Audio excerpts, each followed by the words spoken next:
to Celluloid Chronicles, a historical movie podcast. I'm Birdy, your host for this deleted scenes collection from our recent episode covering The Favorite. As mentioned in the episode, we had so much history that simply couldn't be covered in our main episode that we are bringing you a special deleted scenes episode where I will present to you bits of history that we didn't get to, and also scatter throughout some of our actual deleted commentary from the main episode that Brooke and I had left on the cutting room floor. Of course, if you haven't listened to our main episode on The Favorite, you may find yourself lost in the weeds here, so I highly recommend listening to that first. These outtakes have been specially curated for you, and we hope you enjoy. So as I discussed in the main episode, I talked about Anne's upbringing and how she was born from Anne Hyde and James II, at that time the Prince Duke of York, from their marriage, and that it was a secret marriage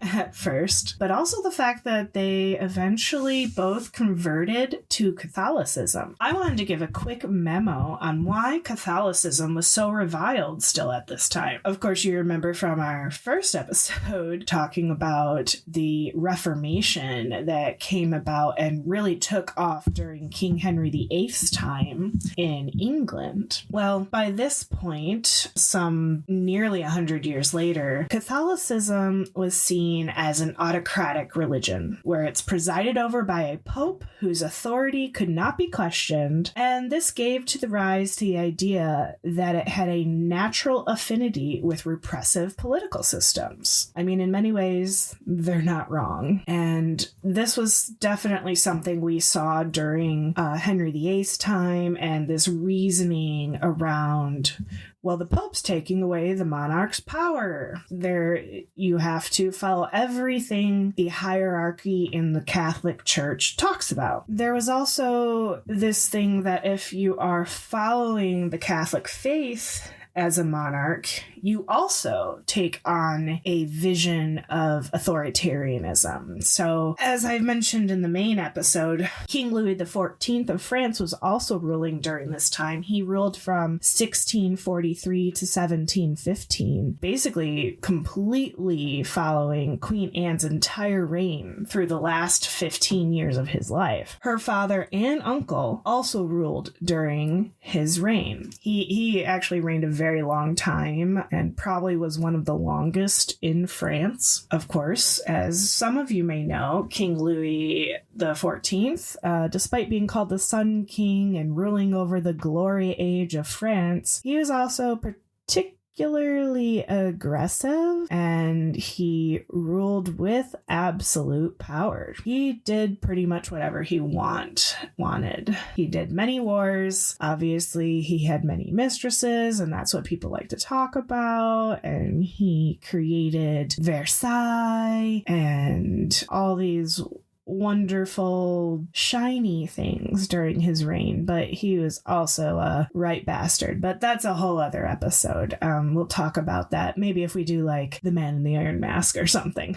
Definitely we'll put that on our list. So this one side effect of this new Protestantism was unfortunately further misogyny. You know, religion will always find an excuse to bring in the misogyny. What we talked about during Henry VIII's reign was how Queen Catherine and Anne and her sister Mary, and then obviously Henry VIII's daughters, were very well educated. They were sent off to wonderful and very forward-thinking courts of other monarchs and strong women, and taught to read and write and think of the classics and everything else. During this point, the late 1600s, royal daughters were no longer accorded that sort of education. It was no longer appropriate. Anne's great-grandfather, James I of England, had believed that it was undesirable to introduce women to the classics. Such views were still prevalent during Anne's upbringing, so prevalent that even the cultivated diarist and virtuoso John Evelyn would pronounce in 1676 that, and I quote,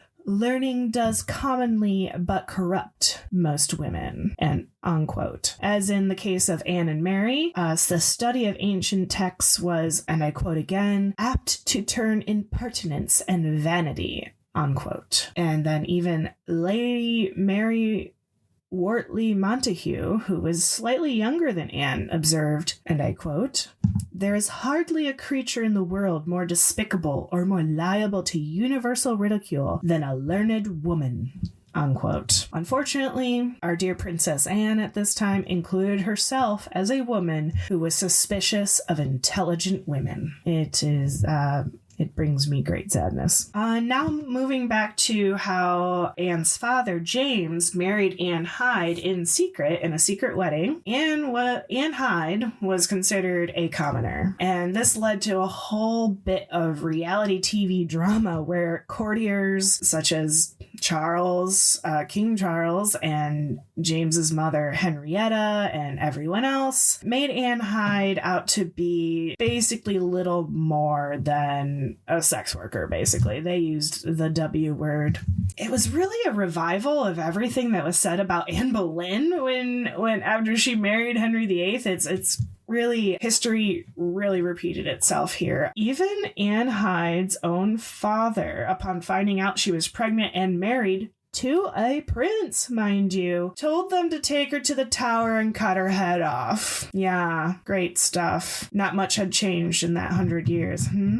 A little less then. But anyway. However, Charles II, to his really weird credit, and honestly was a real, okay, you can be cool sometimes moment, he actually constantly defended Anne Hyde and basically told James to suck it up and take care of his wife. It was definitely a, you made this bed, now lie in it kind of thinking. Although it pains me to also note that while she was literally in labor, giving birth to her and James's first child, Edgar, she was literally interrogated, asking who the father was, asking about the paternity while she was giving birth. Just amazing. As another sad note, Edgar, who was born from this, would pass away quite young. Even later, when Anne was basically eligible for marriage, this paternity and secret marriage and this question of being a commoner would come up when another marriage was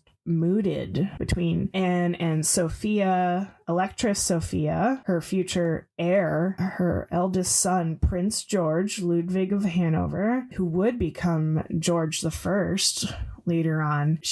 Sophia was not very keen on the idea because, and I quote, "The Princess Anne on her mother's side was born of a very mediocre family," unquote. And even our dear future Prince William of Orange, who would become William II of England after James II and would take over the throne, this being James's nephew and future son-in-law, was also mindful of such matters. At one point, he even flattered himself that the English would prefer him as their sovereign before either of James's daughters by Anne Hyde, despite the fact that the two girls were nearer in blood to the throne than he was. While William was soon disabused of this idea, he was not alone in thinking that Anne Hyde's progeny were unfit to succeed the crown. These objections had no basis in law, but Anne Hyde's daughters would always face that prejudice because they were not purebred royalty. Moving on to when James officially pronounced his Catholicism to the public, this being in 1673, and also after the passing of Anne Hyde, he married a Catholic princess, Mary of Modena, who in our main episode obviously would become Anne's stepmother. She was actually only 6.5 years older than Anne, probably didn't help things, but since Charles II had no legitimate children, and James was next in the line of succession, this was a real concern. Obviously, in the line of succession, Mary and Anne would follow, only if he didn't have a son. So over the next 10 years, Mary of Modena had 10 children. All were either stillborn or died in infancy. There is every indication that throughout Anne's early life, she and her stepmother got on well together, and that James was a conscientious and loving father. But obviously, we see in later down the road that once Mary of Modena actually did get pregnant and had her son Francis, that whole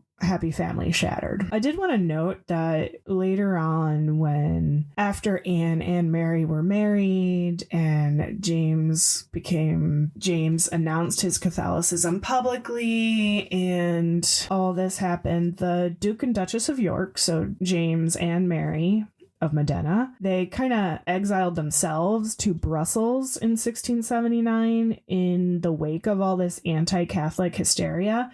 It didn't help that during this time there was something called the Popish Plot that was set up kind of by a bit of a upstart in London, and it was actually a total hoax. And I won't get into that here because it is a very interesting story, but it's just here to add that this really was a serious problem. Anne was still able to visit James and Mary during this time, even after they returned to Scotland a bit later on, but it became more and more difficult. Again, talking about Mary of Modena giving birth to James Francis Edward in 1688, I had mentioned in the main episode that since Anne was not at the birth and she was still recovering in Bath, she continued to believe the child wasn't truly the heir. I think I also mentioned that some speculated that she left or delayed her return on purpose to avoid being present. However, she did write to her sister, and I don't think I was able to include this quote. So she wrote to Mary, and I quote, "I shall never now be satisfied whether the child be true or false. It may be it is our brother, but God only knows. One cannot help having 1,000 fears and melancholy thoughts. But whatever changes may happen, you shall ever find me firm to my religion and faithfully yours," unquote. So for James II's part, he also worked to dispel the rumors of some fake child. James actually had 40 witnesses to attend the birth at a attend a privy council meeting. Those witnesses that went to the birth, obviously, Anne claimed she could not attend because she was pregnant, which she was not during this time. Oof, I do not like that. And then declined to read the depositions because it was not necessary. There were even rumors that I'm sure Anne helped spread that stated they took an abandoned child or two to fake out the birth and pretend they were the heir. And apologies if I am repeating anything I got to say in the episode. These were like notes that I kept to the side, but I might have remembered off the top of my head in the episode. Sorry if I'm repeating myself. So I did mention during the episode about Anne's gout and how it rendered her lame for much of her later life. I wanted to add a few quotes here that I thought might really make her chronic illness more profound as it was, and how it affected her public life and it affected how people saw her and how things do not change and how we still deal with this many, many years later. I just thought these would add, because such stories are rarely told about women with chronic illness and chronic conditions. I mean, we even saw that with Henry VIII, where in reality he had so many chronic issues, but I have yet to see a movie that really shows what that did to his body and his life. So I did appreciate in this movie where they actually showed her have some issues. Yeah, there was a few moments where they kind of played it a bit for laughs, but honestly, that's still rare. So I just wanted to add this in here. So around the court, she was carried in a sedan chair, or she used a wheelchair, which we did see in the movie. Around her estates, she used a one-horse chase, which I think I did mention this in the episode, but I didn't get to read the actual quote. So she went around in a one-horse chase, which she drove herself, and I quote, "furiously like a Jehu and a mighty hunter like Nimrod," unquote. I just love that. I would do that myself. She did obviously gain weight as a result of her sedentary lifestyle, and in Sarah Churchill's words, unquote, "she grew exceedingly gross and corpulent. There was something of majesty in her look, but mixed with a gloominess of the soul," unquote. And then Sir John Clerk, 1st Baronet, described her in 1706, and I quote, "under a fit of the gout and an extreme pain and agony, and on this occasion Everything about her was much in the same disorder as about the meanest of her subjects. Her face, which was red and spotted, was rendered something frightful by her negligent dress, and the foot affected was tied up with a poultice and some nasty bandages. I was much affected by this sight." Unquote. It's just unfortunate. Moving forward to when Mary had passed away, her sister Mary II, and William finally relented on this whole exile thing that they had been dealing with. Put in perspective, he did restore her previous honors, and he allowed her to reside in St. James Palace. He also gave her Mary's jewels, but he continued to exclude her from government and refrain from appointing her any bit of regency during his absences abroad. 3 months after restoring her honors, he did restore the Marlboroughs to the Duke of Marlborough to his offices. With Anne's restoration at court, her Berkeley house quickly became a social center for courtiers that had previously avoided her and her husband. Love that. So after Anne came to the throne, we talked about how this Spanish War of Succession took off and she didn't get to rule in peace and all of this. But during this time, and I mentioned a little earlier, but I wanted to give more context to it, that at the same time as the war, while Ireland was subordinate to the English crown and Wales formed part of the Kingdom of England, Scotland remained an independent sovereign state with its own parliament and laws, even though the monarchy was placed in England. The Act of Settlement in 1701, which was passed by the English Parliament, applied to the kingdoms of England and Ireland, but not Scotland, where a strong minority wished to preserve the Stuart dynasty. They were all Jacobites and its right of inheritance to the throne. Thus, there was more potential for a Jacobite uprising during this time. Queen Anne, had declared it very necessary to conclude a union of England and Scotland in her first speech to the English Parliament, and a joint Anglo-Scots commission met to discuss the terms in October of 1702. And then obviously later I talk about how from there commissions continued and there was back and forth arguments and threats and everything else until the union of England and Scotland came about, and then we get Great Britain. So moving into the movie and that time frame, I had given a very little detail on Abigail Hill's background and Sarah's background from her Jennings roots. So I'm going to kind of go back to that. I'm probably going to go over a little bit of the same items, but I'm just going to give this little background. So Sarah Churchill had claimed that she had only recently become aware of Abigail's existence, and this was justifiable. As I mentioned in the main episode, their mutual grandfather, Sir John Jennings, had 22 children, so Sarah couldn't possibly know all her first cousins. Sarah, when she took Abigail on, took her into her own household in St. Albans, and then after the accession of Princess Anne to the throne, Abigail received an appointment in the Queen's household in 1704. So I know I mentioned a lot of that. So a little background on Abigail's father was John Jennings, who succeeded his father, another Sir John Jennings, as head of the family in 1609. His father was said to have become insane some years before his death. I don't know, maybe that's where they got the house on fire part, but he was the High Sheriff of Hertfordshire in 1626 and was created Knight of the Bath in the same year. In 1628, he was elected Member of Parliament for St. Albans and sat on there till 1629 when King Charles decided to rule without Parliament for 11 years. That's a whole other story. Jennings was re-elected MP for St. Albans in 1640 for the short Parliament and again in November 1640 for the long Parliament. He was a sympathizer with parliamentary cause, but died before the outbreak of the English Civil War. So John Jennings, the grandfather, was married to Alice, daughter of Sir Richard Spencer of Offley and Helen Brocklet, and they had 22 children, many of whom survived infancy, which is just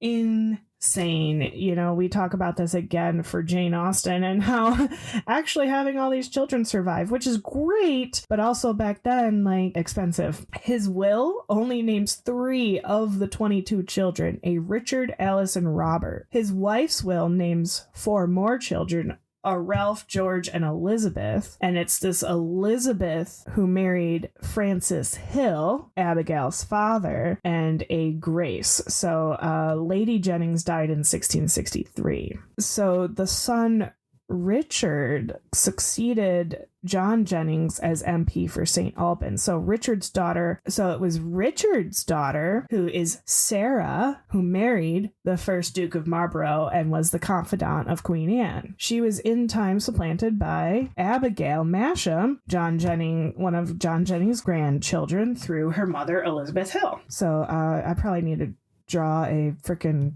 Venn diagram for this. I don't know.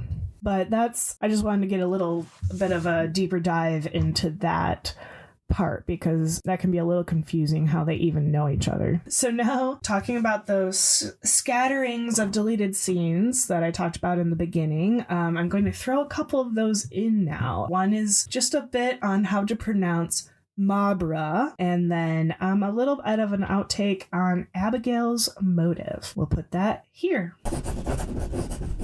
Yeah, so I wanted to throw in just a tiny little trivia on what we know historically about Abigail doing all the things she's been doing. Like, the way the movie presents it is very deliberate. She's doing all these things on purpose to further her position. We don't know this, but Sarah, in reality, very much claimed that she did. She full-on accused Abigail of doing all this on purpose. It's likely that Abigail's influence over the queen was not due to any of this scheming, but just because Abigail was a complete contrast to Sarah. Her gentle and genial nature against the stronger temper of the Duchess. Sarah's influence, after all these years, very aggressive, very controlling with the queen, to the point that Sarah probably started to have a bit of a pride and, taking for granted the sort of influence that she had over the queen just kind of became intolerable to Anne. Anne was like, I've really had enough of this. I need something different. As Abigail steps in and she's getting pissed off at Sarah, and Sarah's away a lot of the time too. And like I mentioned earlier, the queen had a problem with that. She's also sick of her political lectures. The whole Whig and Tory thing's really coming to a head at this point. Their differences only grew. And as Sarah's like pushing her and the Anne's pulling the way, and she's dealt with everything, and this whole war of Spanish succession's going on, the queen is not prepared to abandon the church party, because Anne is nothing if not very devout, very Anglican. She's not about to abandon the Tories, even for her favorite. So she starts confiding in Lord Godolphin, who has moved toward the Whigs, but she still likes him. She confides that she did not feel that she and Sarah could ever be true friends again. I think that was kind of part of the plan anyway. Marlborough.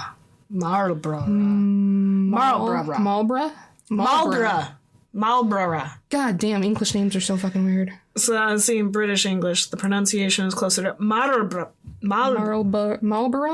Go with Marlborough. Marlborough? Okay. Go with Marlborough. How the hell is it going to be a thing telling us how to pronounce it and then give us two different pronunciations? Well, the one is, I assume, American, and that says British English is the Marlborough. Okay,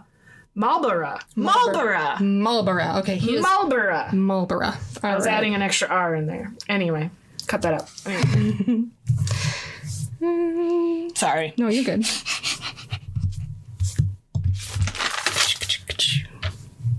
Okay. All right, and we're back. I hope you enjoyed those. I'm going to move on a little bit into the movie where we talked about Abigail helping Queen Anne with her gout, Abigail finding out about the very intimate relationship between Sarah and Queen Anne, and then Abigail eventually kindles a friendship with Queen Anne, and, they get real intimate.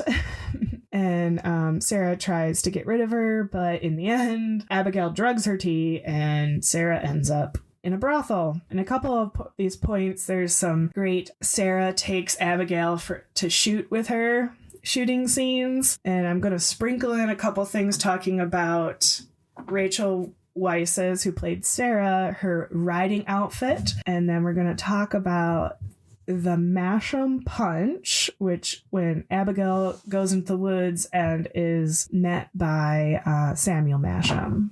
So I'm going to put those here. I think this is the second time in her riding outfit, but I think it was the first time I noticed it, that Sarah's wearing a men's riding outfit, which looks so goddamn good on her. Like the silhouette, I don't know, but... And I think the reality, Sarah did wear riding outfits quite often, too. And I'll go ahead and include this because I ended up not putting it in my list of fun facts, but the costume designer based Sarah's look on Katharine Hepburn. And the character of Orlando from the film Orlando. Oh, yes, which is on our list. Yep. And the same person did the costumes for that. And I guess she didn't realize until afterwards that she was pulling inspiration from that. Oh my God, that's perfect. Yeah. I did not know that. That is perfect. But we then see the queen is explaining to Sarah and Godolphin that she felt stuck. She didn't know what to do. She panicked, and Sarah is assuring her, this is fine. I'll take care of this. And it's one of the moments where we see her comforting. She's not, holding her hand or anything, but she is comforting her and telling her, it's all right. We should have been on top of this. I'll take care of it. Meanwhile, Abigail is out in the woods reading. And I love this because it just absolutely looked his face looked so hilarious and absolutely realistic when he jumps out from behind the tree and starts screaming to scare her. And she just slaps the shit out of him. Slap or punch? She hurt him. Yeah, she fucking got him good. And they begin kind of wrestling and goofing around and kissing. Rough foreplay. Yes, rough foreplay. And he's telling her, that he wants her. She tells him that she's decided she's going to marry him. Well, I can't marry you, you're a servant. Don't you think we're a good fit? Well, of course we are. And she lets him kiss her before she knees him in the groin. Yeah. Oh my God. And then just leaves him there and walks away. But he still wants her. Like, I mean, different strokes for different folks, whatever. She returns to the queen's rooms and she's kind of... And we're back again. So now we're moving on to where Queen Anne has done the scene where she was supposed to raise the land taxes, but did not. And she ends up fainting. Unfortunately, we had to cut out this really long section where Brick and I talk about feminine passive aggression and a bit on being a woman. So I'm going to insert those little tidbits there. Hopefully you don't get too lost with them, but I think they're really interesting points on the nuance and reality of women throughout the ages, and some things never change. Here you go. Like, and it was unfortunately probably the best response. I mean, honestly, yeah. I mean, like, I definitely, fortunately related to Anne in so much of her characterization. Like, I've dealt with that passive aggressiveness basically my entire life, and I'm like, oh, I don't like what I'm seeing, but what's that meme phrase that people say? Like, I don't like this. You're seeing me right now, or I'm not sure. Damn it. Anyway. Well, I am glad. Oh, sorry. Oh no, I wasn't sure what the noise was. I am glad that we seem to be more in a period now where like you said, we were taught from birth. I was absolutely taught that. And my mom was a ball-busting bitch if ever there was one. Yes. But she is also extremely manipulative, and she will use very different tactics to get what she wants. Even though she's a very strong individual, whatever her problems there are, she is a very strong individual. She could just get what she wants by that. But it's been a lifetime of unlearning those things that she taught me, and now making sure that I don't teach my daughter those things. Yeah. Because, yeah, that shit should absolutely be left in the past. But in hindsight, at that time, at that period, what the hell else did they have?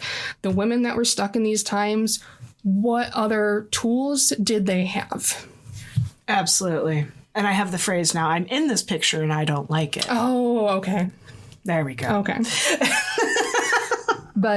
But yes, it's not, they're not great tools, but they had to work with what they had. So I'm not going to fault the women at that time period who had to use those type of tools. Absolutely not. All right. You're a woman. You have a lot on your mind. And there's these men a lot of time that want a lot from you. So you're like, okay, I have to do for you, but I really need to think about this. So like, I'm going to put the minimal effort into satisfying you, but I'm really concentrating on this thing over here. I've got more important things to do. I've got more important things to do, but I will do my best to satisfy you because this is what I have to do. So it's like the amount of multitasking that women have to do. The multitasking. Jason made that same joke. Jason, oh, really? Yes, because he came in about the time where like the queen was taking the baby from that lady, and his jokes kept me cracking up. There's lots of assholes out there. There's lots of assholes, and I'm not even saying that Masham is an asshole, but he's expecting this woman to play her part, right? Yeah. But she's got bigger fish to fry.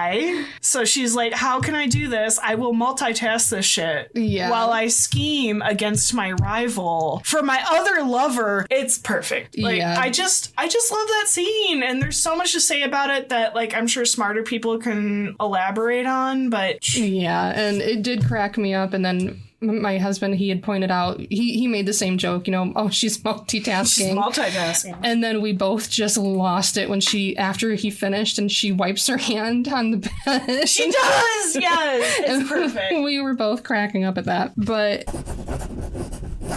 And we're back. Now, moving on into the movie here, we start really getting into the weeds of things where Sarah has found herself in the brothel and Abigail keeps trying to get further into the queen's favor and wants to marry Samuel Masham, and which would instigate Abigail's renobilization, and she also helps Harley influence the queen's decisions on the war. So during this part, we talk about how Samuel Masham meets Abigail in her rooms and the very funny scenes of him trying to seduce her. And then there's a scene about Abigail trying to inform Harley and Harley getting like, hey, tell me all these things. And then obviously the secret marriage of Abigail and Masham. So there's some deleted scenes for you here that I'm going to insert about 3 of them. I hope you enjoy. Yeah, and a little history trivia here, and I didn't have any of this notes, so I could be absolutely wrong. Let me know. But like, this was a little early in the 1700s. Well, yeah, this is the early 1700s, so it was a little early in the fashion timeline for men to do the full fluff. As the century progresses, like that rouge, that white foundation, what do you call it? Cover, white cover, and the super high weight. I mean, they weren't that high, but I mean, it was generally, the silhouette was pretty accurate for the time, but the soul gaudiness of the men, that actually did happen. I think it was just a bit later in the century. I could be absolutely wrong, but it was kind of funny. And again, this was in my notes that I ended up cutting, but there was a historian. She was a clothing historian and costume. Oh, so they might have been doing the gaudy already. Well, no, she commended the film because even though the outfits themselves were not historically accurate, you just said the silhouettes. Yeah, the silhouettes were completely on point. Oh, absolutely. And she very much, commended the filmmakers and the costume designers for that. Well, that's awesome to be validated because, I looked at a lot of historical pictures as I was looking at all these people I was looking into, and those peaks, the 2 peaks in the wigs, like that was right on point. Looking like Sarah from Sarah from Hocus Pocus, but with long locks. Not Sarah. What's her name? Not Sarah. Oh my god. Winifred. Thank you. Winifred with the peaks, but long. Like, that's accurate. That is what they looked like. That's what James the Second looked like. Like that was on point, and just the silhouette, the straight silhouette with the bit of flair. It was excellent. Yeah. He's trying to push for more information. He tells her, I know there's more. What are you hiding? And she starts pretending to cry, which is just so ridiculous. Oh, it's the fake. Emma Stone did the fakest cry an actor could possibly do. It's like on purpose. On purpose. But anyway, so she starts pretending to cry, and Harley gets immediately uncomfortable and just leaves. I've got to say, like, did you see the parallels? Because obviously they didn't intend this, but with the whole marriage at night thing, is very dim. There's candles. She's on the right side. He's on the left side. Didn't it look almost exactly when Henry VIII married Anne Boleyn and the other Boleyn girl? Like, just kind of the silhouette again. The silhouetting of the whole thing. Yeah. I don't know. Like, that kind of caught me just a minute. I mean, not that it mattered. It really didn't matter in context, because she ends up having a fine marriage, actually, in reality. But I just noticed, like, did they all get married like that back then? I didn't look that up. I'm just gotta do it all in secret. I didn't research that shit, so there you go. All right, and we're back. And then one more deleted scene that I want to talk about, but to put into context, is when we talk about the scene where Queen Anne sees Sarah for the first time after she comes back, and she has that scar on her cheek, and Queen Anne is just all sorts of superficial. So I'm going to insert that here. Sarah goes and wakes up Queen Anne to let her know that she's back, and she takes one look at her and she's just absolutely horrified. And she tells her that she was attacked by bandits and it took a while to fight them off. She demands that Queen Anne dismiss Abigail, and the Queen just refuses this outright. Godolphin and Harley enter. They have finally heard from Marlborough, and he is requesting reinforcements. So now is the time to send them. Sarah realizes that, they made this decision, whatever this decision was, they made this without her while she was gone. So she's already seeing that, her power is slipping. And after they leave, Sarah's trying to regain some of that control, and she tells the Queen that she has to appoint 2, I think, Whigs, probably, to the vacant cabinet positions, which I believe the Queen either ignores her or dismisses her, but basically, you can't tell me what to do kind of a reaction. And Sarah starts climbing up on the bed and on top of her and goes to kiss her, and the Queen tells her that, your face frightens me, and then she just knocks her off the bed. And good night, Lady Marlborough. Just cracked me up. My goodness, yes. Also, like, the shallowness of the Queen who has the gout. Not that that should diminish anyone's situation, but, like, is that the pot calling the kettle black? Yeah. Basically? Yeah. And then Sarah even points out, because she's talking about the scar on her face and that frightens her, and she's like, I like it. If I were a man, it would be dashing. It would be, actually. Maybe not to Anne. But when other we people. yes. And when we see Sarah later on, and she's got like a healed scar, Rachel Weisz can pull off a scar. Oh, she can. All right, and we're back. I hope you enjoyed all those. I hope they made sense.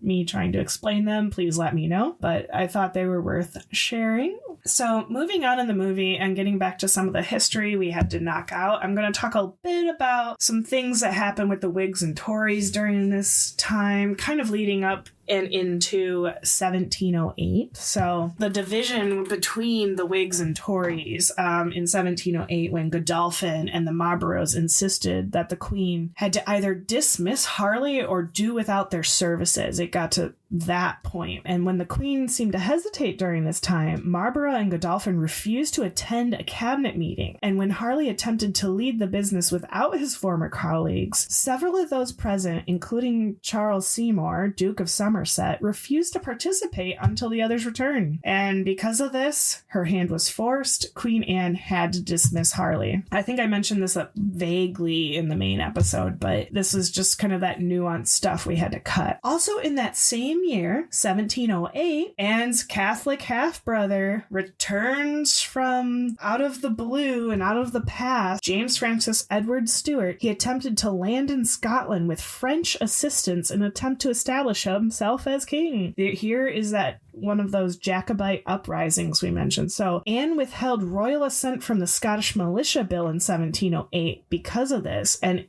just in case the militia raised in Scotland was disloyal and sided with the Jacobites. This was where she was the last British sovereign, any royalty in England or Britain, to veto a parliamentary bill. Although her action was barely commented on at the time, it's significant that it's still remembered as the last time a queen or king vetoed a bill. They're actually still allowed to do that to this day. It's just not done. It's really interesting and very political tiny points, but I thought it was interesting. That invasion fleet from her half-brother never landed and was chased away by British ships, and as a result of the Jacobite invasion scare, support for the Tories fell again, and the Whigs were able to secure a majority in that year to the British general election. So in relation to the War of Spanish Succession, in 1711, the elder brother of Archduke Charles, Emperor Joseph I, died, and Archduke Charles succeeded him in Austria, Hungary, and the Holy Roman Empire. So at this point, for Britain, to also give him the Spanish throne was just, they did not want to do that.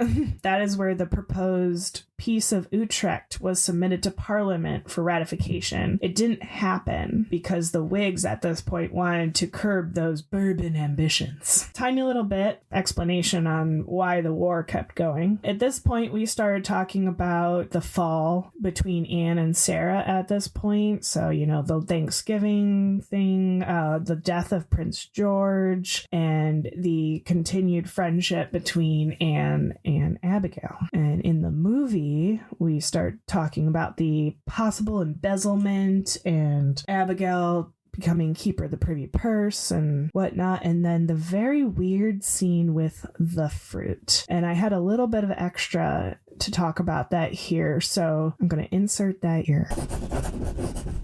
Abigail, after Sarah disappears, she's gone to find Harley, who we get this weird-ass scene of him and some other men throwing fruit.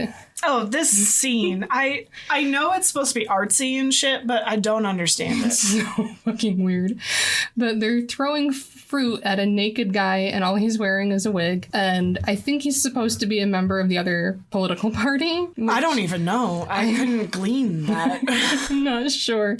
It was so strange. She pulls Harley aside, and she's telling him that, she'll help him if he helps her. So she will basically talk him up and ensure that he gets a meeting with the queen if she asks the queen for a favor for her, because she doesn't want it to come from her. She wants the queen never to think that she's asking her for anything. Harley kind of points out, I thought you were on my side, and she says, I'm on my side. I love that. Yeah. That is such characterization again of a woman in this timeline. She is working for herself. She has to work for herself because no one else is going to. Yeah. And she also lets him know that if he does not do what she wants, she can also take him down. She can go either way. Yep. She now has power. She can give her opinion to the queen one way or the other. We finally see Sarah. She has been found by a sex worker and she wakes up in a brothel. She wants to leave, but she's still too sick to do so. I believe the woman's name is May. Anyway, she tells she's not going anywhere. We are back at court. All right, and we're back. Continuing talking about the end of the Spanish War of Succession, talking about that Treaty of Utrecht. So Louis XIV of France, again, he recognized the Hanoverian succession of Britain. So that was cool, I guess. But nevertheless, gossip that Anne and her ministers favored the succession of her half-brother rather than a Hanoverians continued. even though Anne was like, no, in both public and private. The rumors were fed by her. Unfortunately, her actions fueled the rumors because she consistently refused to permit any of the Hanoverians to visit or move to England, even though they're her heirs. And because of the intrigues of Harley and the Tory Secretary of State Lord Bolingbroke, who were in separate and secret discussions with her half-brother about a possible Stuart restoration, did not help, and those went on until 1714, a year before Anne's death. Come on, guys. And this is where Abigail takes over the rooms of Sarah in the movie, and we have a little outtake. I called it a switch of rooms and pineapple. I thought you might appreciate, so I'm going to insert that here. And we do later see that the Queen has announced Godolphin will no longer be Prime Minister. She is putting Harley in that place. We had this tucked in scene of Abigail was getting the Queen ready, and the Queen asked her, don't you want to know what choice I've made? And she tells her, I just want, for all this to be over and for you to be happy. She's just piling on top of that, I don't want anything but your happiness, which is in contrast to the conversation she just had with Sarah. Sarah watches as her belongings are taken out of her room. It is now Abigail's room. Abigail seems to be gloating. She seems pretty happy. And Sarah says, my God, you really think you won? Well, didn't I? And Sarah tells her, we had very different ends. We had very different goals in mind. So Abigail's was, straight self-interest, self-promotion. And Sarah's was for what she believed to be betterment of the country. There was absolutely self-interest there as well, but in her view, she was strictly fighting for the country. And I do love that Abigail says, all I know is your carriage awaits and my maid is on her way up with something called a pineapple. I do love that. Yes. Tiny little trivia that I don't actually have in my notes, but just knowing from history, pineapple was like the supreme item to be gotten from some of the colonies at that time. It was extravagantly expensive at the time. Look it up. Pineapple at that time was like the ultimate peak of luxury. So like that line can't be understated. Yeah. So. And we're back. We went right into the end of the movie and talking about the death of Anne and the aftermath. So then we get into like the fun facts and our general afterthoughts. So I'm going to insert some of my extra afterthoughts here that I thought were still relevant. So here you go. So my general thoughts are the past is the worst. So much loss. I wonder, and evidence shows that their family had a lot of genetic conditions that led to so many miscarriages and weak constitutions. It's really fascinating but hard to read about when it's all laid out like that. I didn't even know that James II, so Anne's father, had 4 sons along with his 2 daughters, with Anne Hyde, his first wife. The last 2 pregnancies, both daughters, led to Anne Hyde's death in 1671 when Anne was 6 years old. They had, 8 children and only 2 survived. Yeah. So like there's like a genetic something going on, and it's probably the incest. Yeah. But that'll catch you every time. Those are my general thoughts. We're gonna quickly move into fun facts here. So fun facts.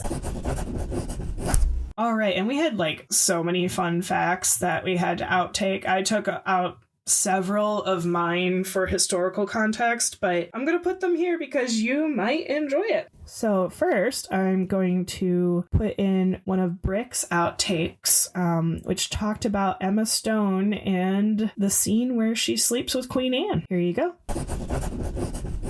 Topless at the end of this sex scene when Sarah walks in, a last minute decision by Emma Stone, and she had never done a topless scene, and she felt that it would be more humiliating in character. It would be more humiliating for Sarah to see her in that position, see her naked. And the director, made sure, are you sure? He didn't try to push this. He just, are you sure you want to do this? And Olivia Colman actually tried to talk her out of it because she was in a film previously called Confetti. It was a mockumentary romance, and she and her male lead did a nude scene, but they were told it would be pixelated, that, you know, nobody's actually going to see anything. It's going to be pixelated out. They did not know until the screening that they left everything as is. They were both lied to. Jesus. Yes, not what they were promised, not what they had agreed to, Holy not what they shit. consented. So she did try to talk her out of it because she had regretted it and she was worried. She was trying to look out for Emma, which I think that's fantastic that she's looking out for her younger co-star and the director's like, oh, are you sure? And, you know, he didn't push for it. No, I know. That's fair. Yes, but Emma felt comfortable. She felt safe doing so, which, again, cool. speaks volumes for the people that she was working with, that she felt And the safe New to Wave do so. films Yes. the New Wave films are being done. Yes. All right, and then I'm going to talk a little bit about my little outtake on Blenheim, the Blenheim Palace. So I'll go ahead and put that here.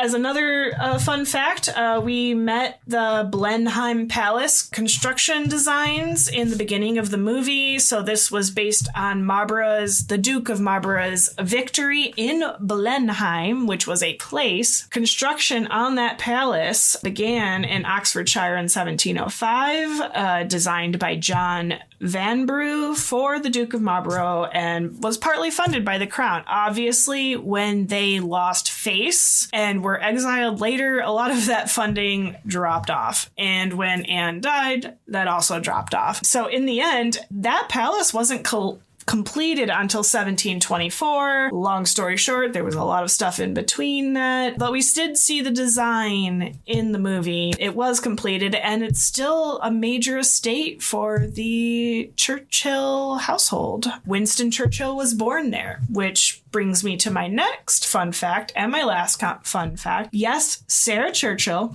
Duchess of Marlborough, what is the 5 times great-grandmother of Winston Churchill and 7 times great-grandmother to Diana Spencer, Princess of Wales. There's a very distinct Spencer Churchill line that we could go into, but that's a whole other story.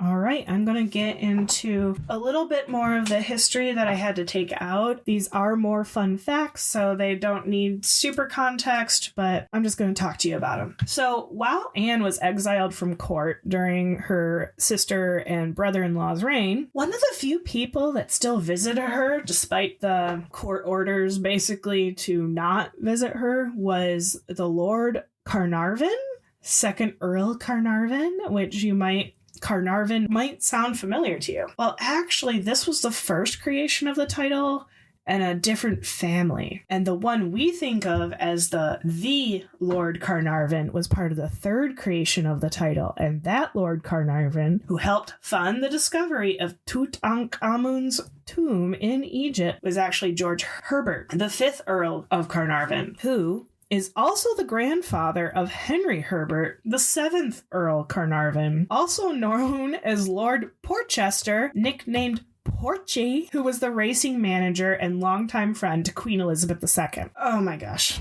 these giant family webs. And then also the whole 1st creation, 2nd creation, 3rd that adds a whole other element that still confuses me to this day.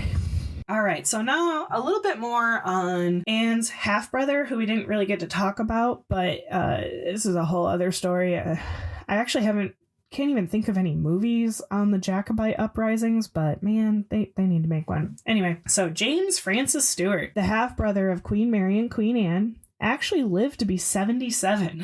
He's one of the few kids in this whole show that lived a decent span of time. He did try taking the throne, but lost and had his titles and claims forfeited, especially after the Act of Settlement and the Act of Union, which prohibited Catholics from the throne and made Scotland and England one kingdom of Great Britain. His son was known as the Bonnie Prince Charlie, which you might have heard that phrase before. He was part of the exiled Stuart court in Rome because the Roman Catholics still liked to meddle in things.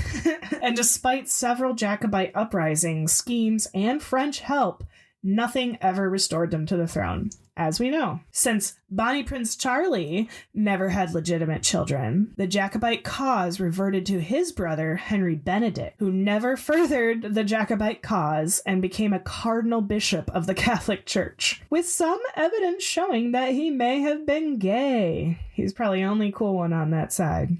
Thus, after his death, the Jacobite cause was officially lost by 1807. Although, and this was interesting in some of my further history diving down rabbit holes, if the Jacobite Society had their way today, and yes, there are some that still exist, the current king of Britain would be Franz, Duke of Bavaria, or who would be Francis II, who is the first head of state to openly come out as gay and is married to a man named Thomas Grünwald. Like, yes. When he passes, the throne would go to his brother and his heirs, the Princes of Liechtenstein. However, if you trace this through James II's illegitimate children, his eldest daughter, her descendant, is Diana, Princess of Wales, and thus the Jacobites did, in a way, gain thrown back 300 years later through Prince William, the Prince of Wales, who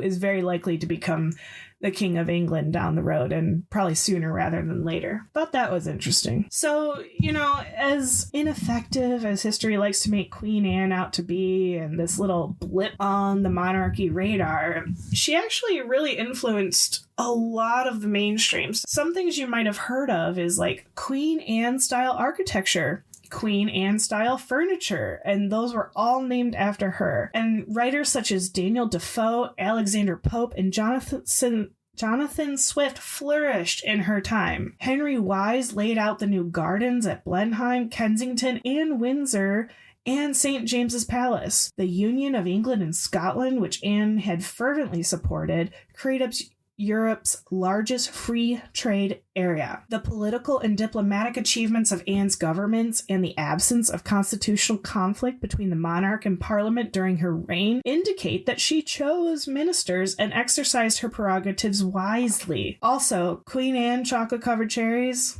although cellas are always my preference, are still very tasty. Anyway, in the opinion of modern historians, traditional assessments of Anne as fat, constantly pregnant, and under the influence of favorites, and lacking political astuteness or interest may derive from the sexist prejudices against women. Hey! As author David Green notes, and I quote, "Hers was not, as used to be supposed, a petticoat government. She had considerable power.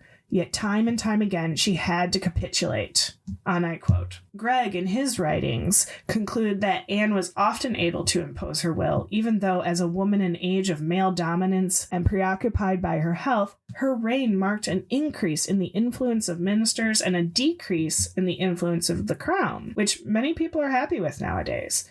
But she attended more cabinet meetings than any of her predecessors or successors, and presided over an age of artistic, literary, scientific, economic, and political advancement that was made possible by the stability and prosperity of her reign. And of course, in architecture, Sir John Vanbrugh constructed Blenheim Palace and Castle Howard during this time. So I just want to add more about her. What a life she had, even though in some ways I didn't really appreciate her personality. She did seem to be a stalker in a lot of ways, but what monarch isn't?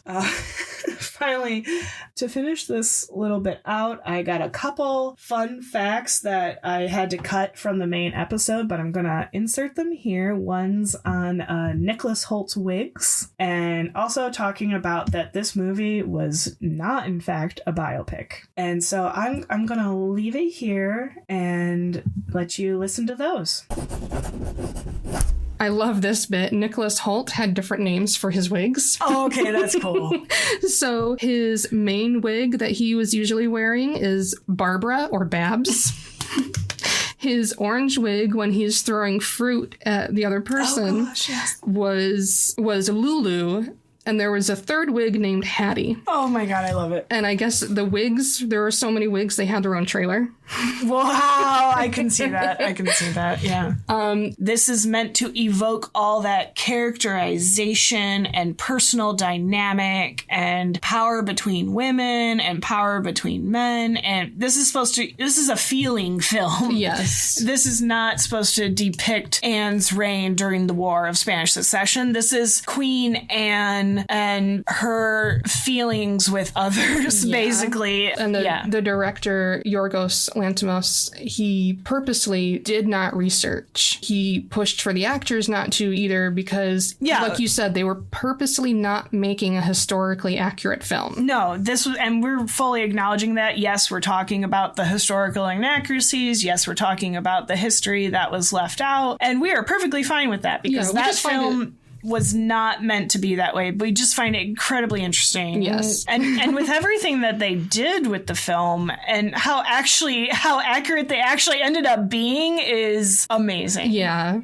In the characterization, I mean. Well, and I do like one of the quotes I had read, which can be found in the links, will be in our sources. The director, Yorgos, he made a point of the lesbian relationship. Most historians don't believe it actually existed. There's no actual evidence. But he wanted to make sure that it was treated as just a relationship. He didn't want it to be a surprise or anything scandalous. I mean, we do see Abigail being surprised. Of course, I would be too if I got stuck in a room with people having sex. But, aside from that, he didn't want it to be anything that stood out. He wanted it just to be natural relationships like it would be for any person. Yeah. I think they succeeded. Yeah, I think they lucked out. I think we all lucked out that he was the director and didn't try to make it like, it's just scandalous. Yeah, no, it came across as real. Yeah. In that sense. Yes, it was. He purposely, he and the writers wanted to make sure it was treated as just as it should be, a natural relationship. And I think that I'm very grateful for that. Yeah. All right, and welcome back.